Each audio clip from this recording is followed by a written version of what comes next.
Need for Speed is having problems. The game that was released just over 3 months ago has already crashed a lot and seems to have failed. One situation that we have already noticed is that 2 weeks after the launch, the game has already gone on sale on all platforms, whether physical or digital media. To make matters worse, the game lost most of its players and was surpassed by its predecessor. That's right, Need for Speed Heat has had many more players on Steam than Unbound. The thing is so bad that the peak was 988 simultaneous players playing. Since Need for Speed Heat had more than double, there were more than 2,000 simultaneous players. If you compare in general, in 3 months of life, Unbound had 14,000 players, while in the last 5 months, Need for Speed Heat had more than 86,000 players. For a new game, released after years without having a need for speed, a much larger number of players was expected. The lack of additional content since launch can also discourage players from abandoning the game. I believe that the style and theme of the game must have put a lot of people off. We know that the world today is a little nostalgic,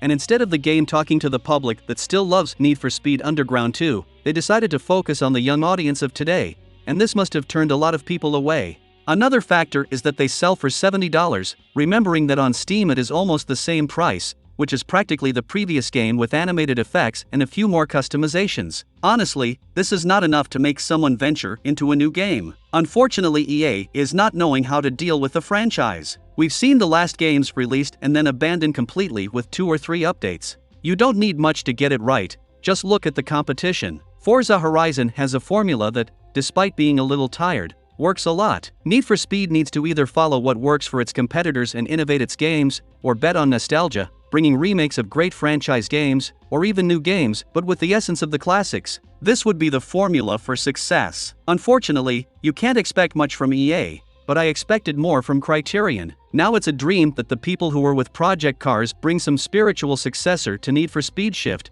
as rumors suggest, at least to give Need for Speed lovers a taste. The franchise deserves much more attention than they are giving it. Have you played Need for Speed Unbound? Say it in the comments. For more news, like this video, subscribe to the channel. Next time, bye.